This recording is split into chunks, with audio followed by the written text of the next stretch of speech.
Hello there, my name's Annie. I'm a technical writer for Digital Photo Magazine, and welcome to this video tutorial in which I'm going to be walking you through how to create pop art from a portrait photo. Now this time we're not going to be making the standard Andy Warhol style of pop art, but we're going to be recreating a look that was influenced by comic books. So it includes thick black outlines, speech bubbles, thought bubbles, explosions, and all sorts of other fun things. We've created a pack of pop art elements for you to decorate your photos with, but for now let's talk about the process of turning a standard portrait photograph into a pop art image, such as this one. Let's get started by closing this window.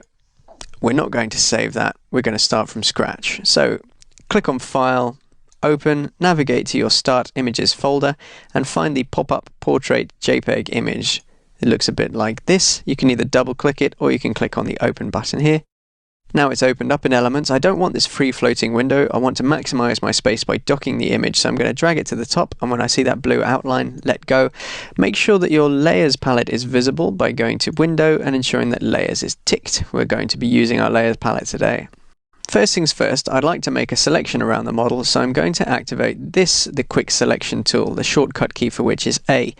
Now I've shot my model against a white background, which makes it nice and easy to cut out. Hopefully Photoshop Elements will be able to tell the difference between the model and the background and will make a nice clean selection for me.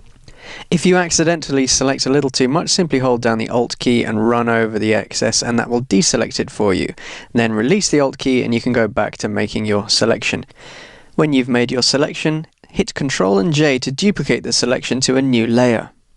Now if I turn off the visibility of the background layer, you can see that what was duplicated to the new layer, layer 1, was only the selection I made. So I've got no white background in my new layer, that's all transparent. That's exactly what we want.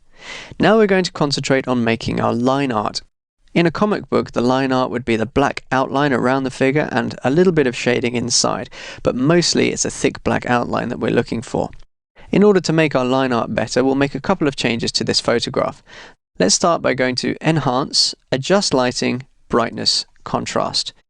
The values you put in these boxes will depend on your start image, but for my image I think a brightness of 40 and a contrast of 60 is going to give me nice light skin tones and nice dark outlines. I'm going to click OK there and move on to the next step. Next we're going to make the image look a bit more like line art.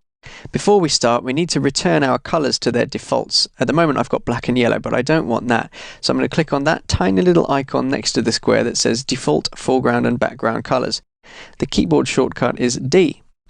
Now I've got black for my foreground color and white for my background color. Those are the defaults. Now we're ready to go to Filter and then click on Filter Gallery. From the drop-down menu, select Photocopy. You can see that it's starting to look a little bit more like comic book outlines now. I'm going to leave the top slider at 24 for detail and the bottom slider at 9 for the darkness. These values may or may not work for your image. Bear in mind, however, that you want the inside of the figure to be fairly light so you can color it later, and you want the outlines to be quite dark. So for me, I think that is giving me good outlines. I'm going to click OK there.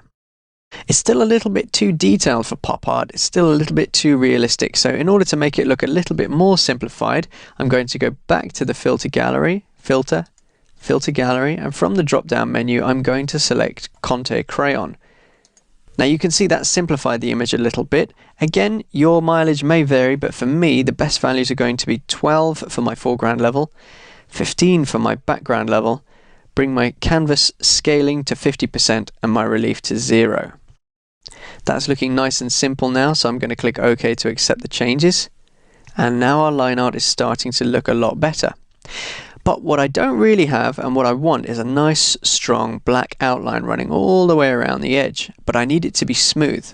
In order to do that, I'm going to Control click on layer 1, and that's going to give me a selection all the way around the outside of the figure. But if you look at this area here, it looks a little bit too wavy, so I need to smooth it. To do that, I'm going to go to Select, Modify, Smooth, and I'm going to use the pixel radius of 20 pixels and then click OK. That's looking a little bit smoother, so now I can go to Edit, Stroke Outline Selection. I'm going to make the width 20 pixels and leave the color as black, and I'm going to make sure that the location is set to outside. Now when I click OK, I'll get a nice thick black line around the outside of my image. And there it is. Press Ctrl and D to remove that selection and you can see your line work. The line work is looking pretty good, so now it's time to move on to colouring. We want our colours to be underneath our line work, and at the moment they would be blocked by the white in this layer. In order to make the white disappear, we need to change the blending mode to multiply. Now when we colour under layer 1, we'll see the line work, but we won't see the light portions. Click once on the background and then click on this to create a new layer icon.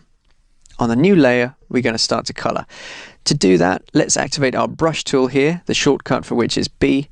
Select a hard, round brush and use your right square bracket key and left square bracket key to make the brush bigger or smaller as required.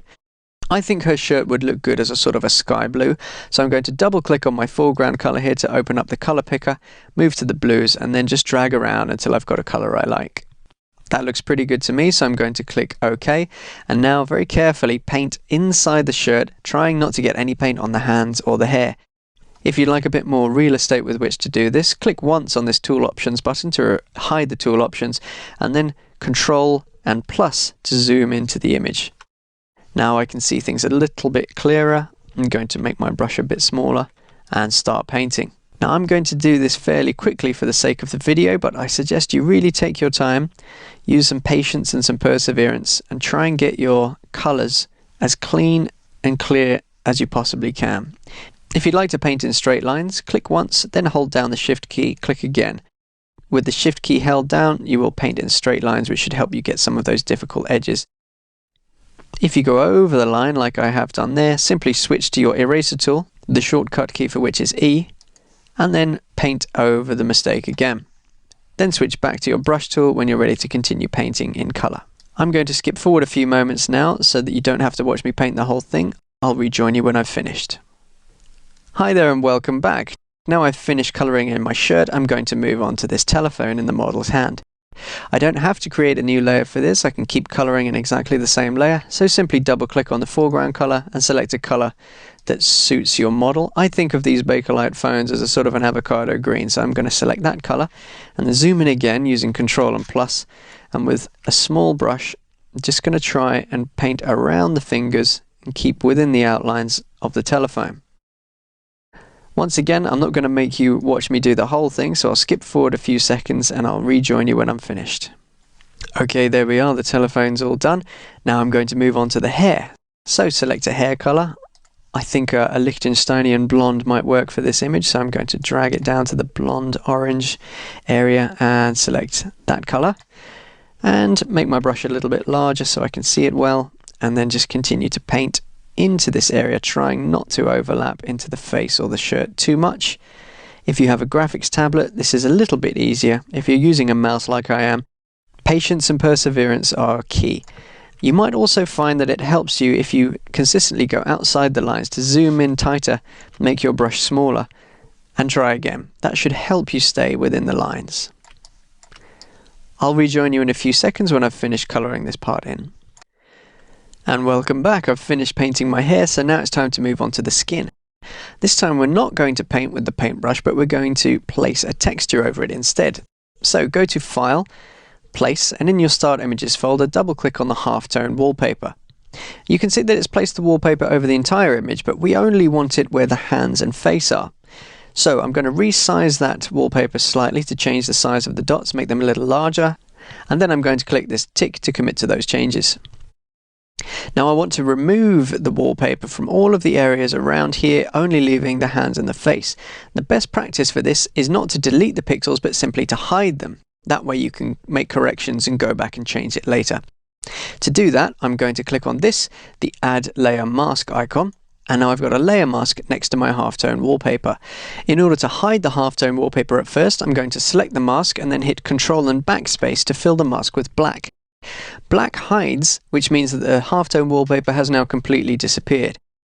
In order to make it reappear, I need to paint white onto this mask. So to do that, I'm going to make sure my brush tool is active and that my foreground colour is set to white. Now I'm going to zoom in, and with the mask still selected, I'm going to paint into the mask, and anywhere I paint white, the halftone wallpaper will reappear. So I'm going to paint over the face, being very careful not to run into the hair or the telephone. Once again, take your time over this step. I will rejoin you in just a few moments when I'm finished.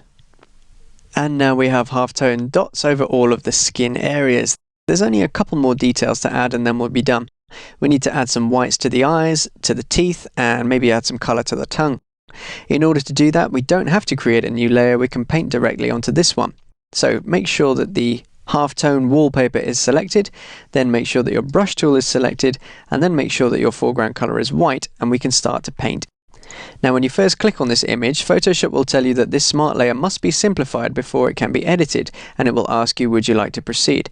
Simply click on the OK button, and now you can start to paint into that layer. Paint some white into the eyes, that looks a bit better, and now paint some white into the teeth area, trying not to go over into the tongue.